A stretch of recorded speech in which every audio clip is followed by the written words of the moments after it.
大家好，歡迎嚟到不斷升級的人嘅 YouTube Channel， 我係阿馬。今日我哋講下黑格爾嘅哲學點樣幫到我哋嘅思維升級，令到我哋唔再怕痛苦，唔再逃避矛盾，而係會勇於面對生活中嘅各種挑戰，不斷進步。簡單介紹下黑格爾嘅哲學先，佢係19世紀德國最偉大嘅哲學家之一，佢嘅思想影響咗馬克思，孕育咗存在主義，甚至現代嘅心理學同管理學好多都大量參考咗黑格爾嘅哲學。佢最核心嘅觀點係呢個世界冇所謂嘅絕對穩定或者永恆不變，每一個狀態都會有佢嘅對立面，而兩者之間嘅衝突同張力最終會催生出新嘅狀態。即係話幾咁美好嘅嘢都總會有佢嘅陰暗面，調翻轉幾咁醜惡嘅事都會有佢嘅美麗之處。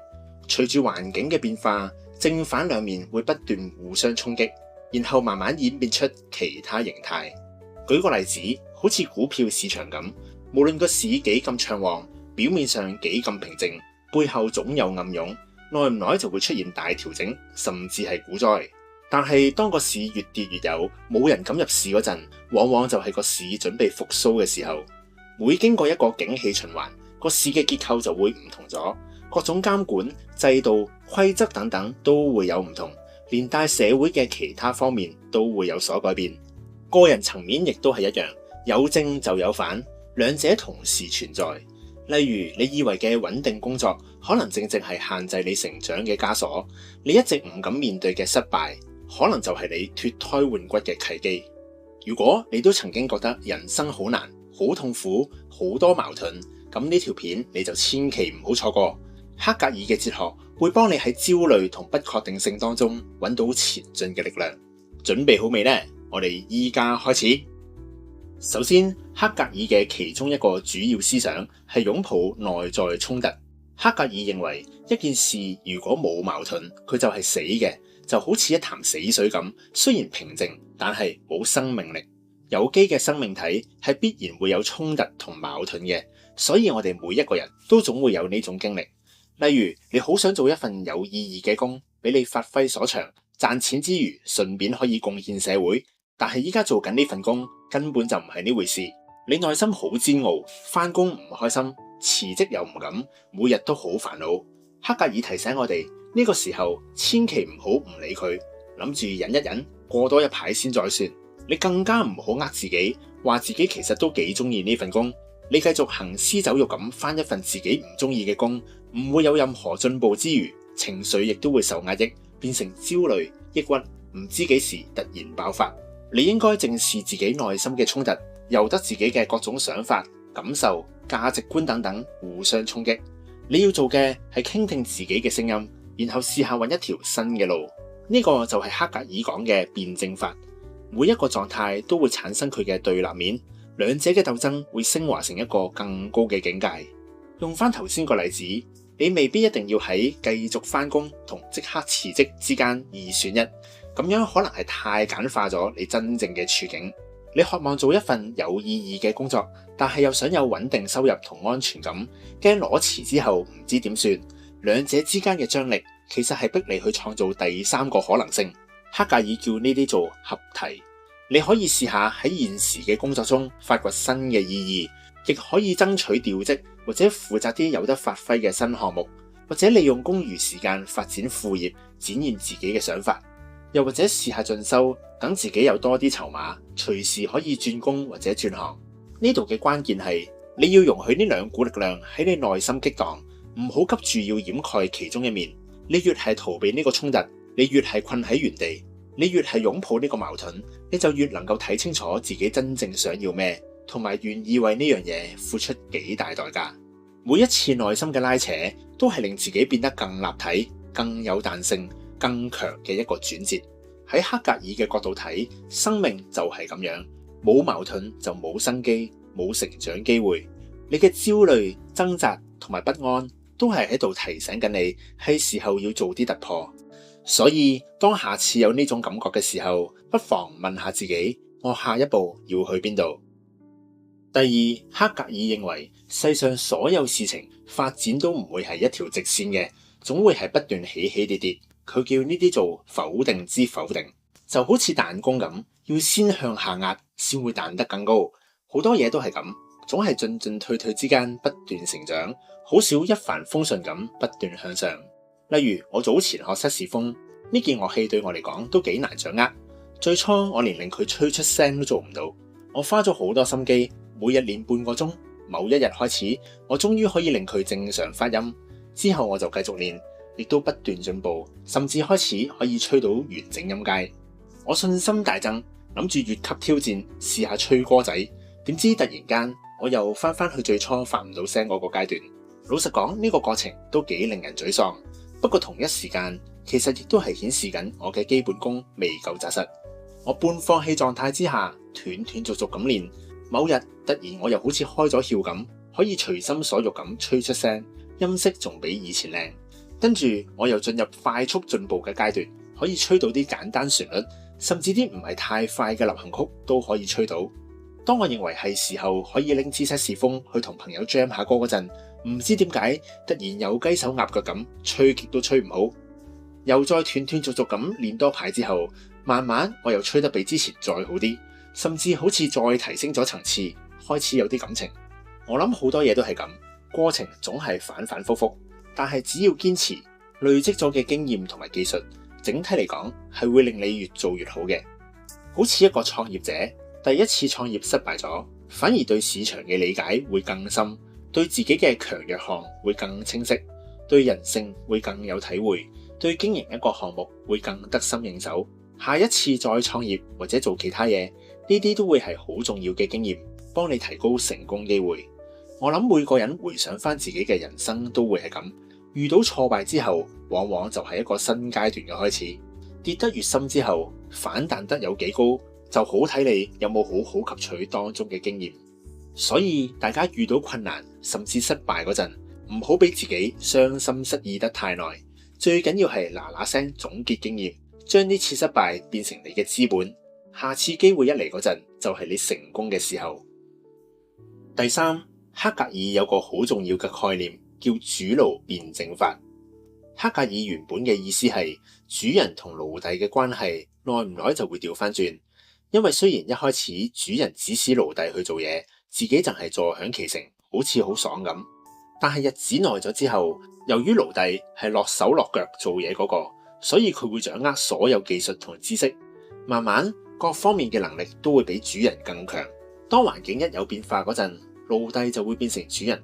歷史好多時就係咁樣不斷循環。我認為呢個概念亦都可以放喺個人層面。好多時我哋會覺得自己係命運嘅奴隸，承受好多命運帶俾我哋嘅痛苦。但係好多時呢啲痛苦過後就會變成我哋嘅經驗，幫我哋累積實力。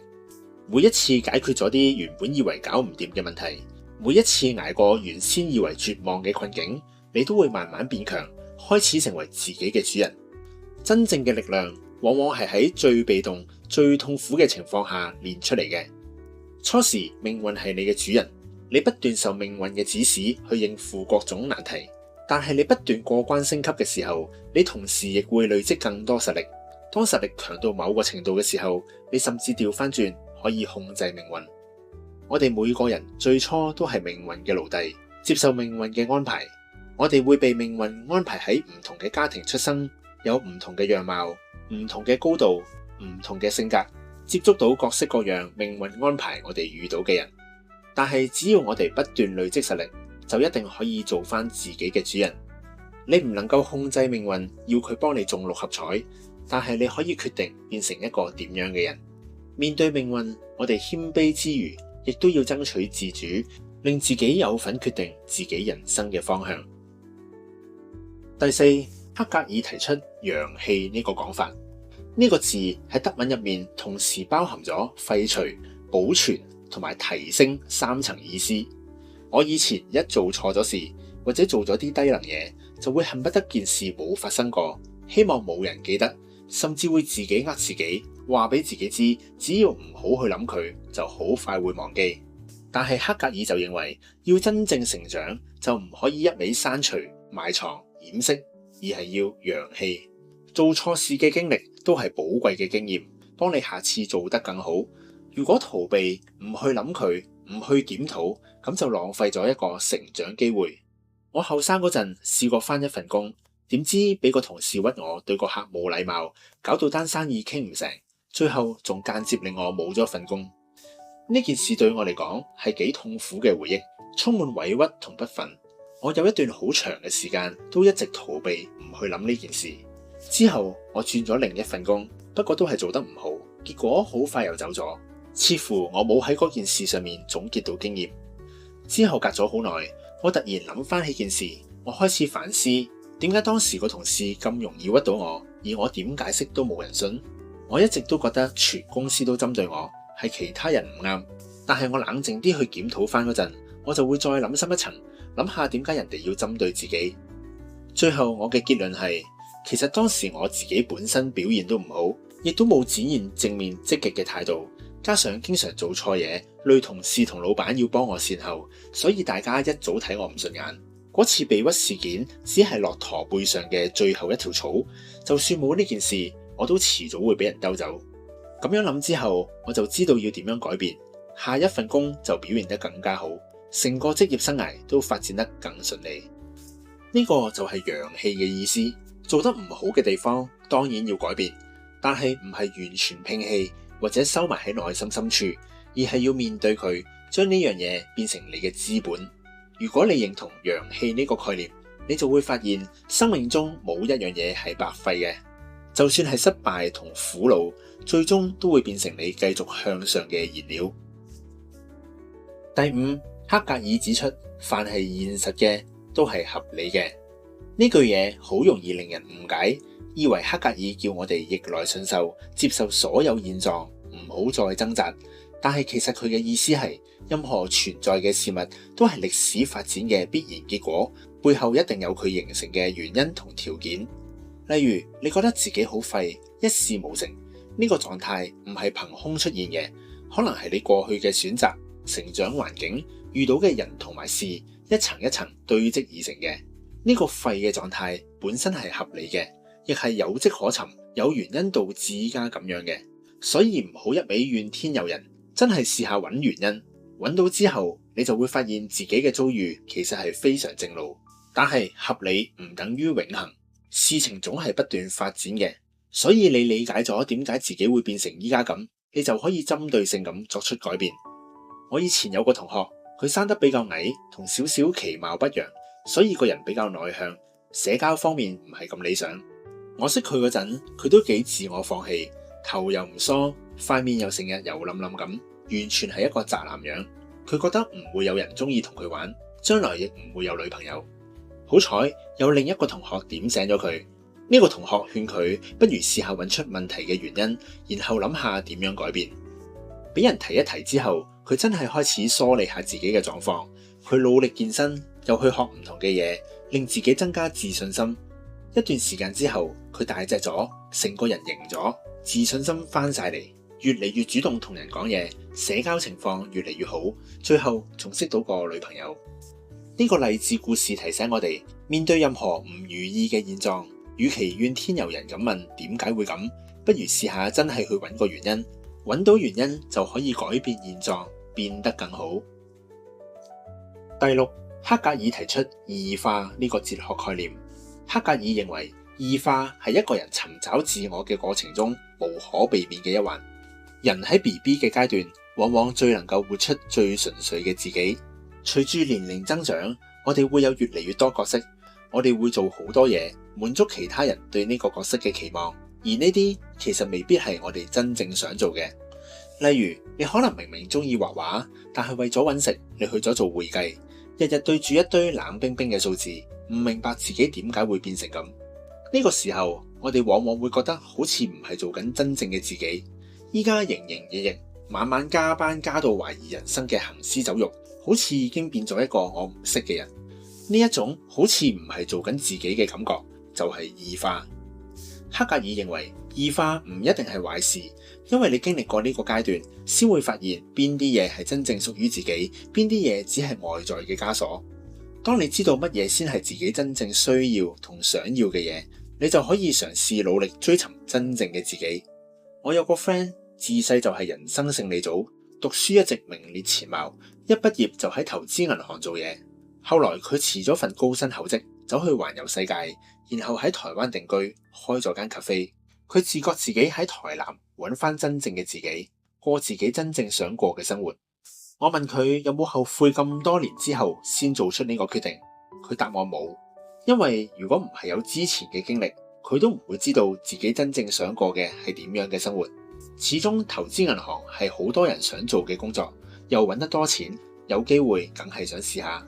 加上如果唔係靠投行賺落嘅積蓄，佢都未必可以咁瀟灑咁飛過嚟台灣生活。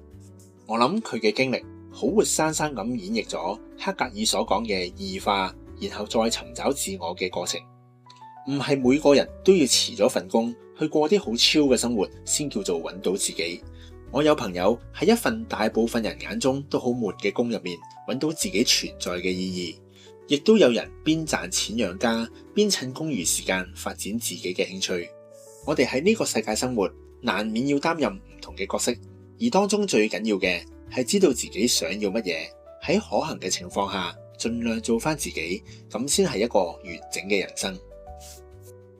最後，黑格爾提醒我哋要用整體性思維去睇事情。黑格爾認為局部咁睇，生命好似好痛苦，失戀、失業，面對各種失敗，往往令我哋覺得人生已經玩完。但係如果將你成個人生80年嘅時間睇成一個整體，呢啲痛苦就只係一個過程。你睇戲都唔會中意睇一套主角一帆風順由頭贏到落尾嘅戲啦。如果有咁嘅戲，一定悶到爆，梗係要有啲低潮同衝突，套戲先至有意思。你回想翻出世以嚟經歷過嘅唔開心嘅事，有邊樣係會令到你念念不忘到今日？同樣地，你依家嘅挫折、開心，過一段時間之後，都只會變成又一個嘅經歷。用整體思維去睇事情，最大嘅意義係我哋會豁達啲，唔會咁容易俾眼前嘅處境困住，唔會咁容易因為一時嘅情緒而做錯影響一生嘅重大決定。好啦，以上就係今集嘅內容。如果喜歡我嘅影片，請 like、comment 同 subscribe 呢個不斷升級的人嘅 YouTube channel。多謝各位，我哋下次見，拜拜。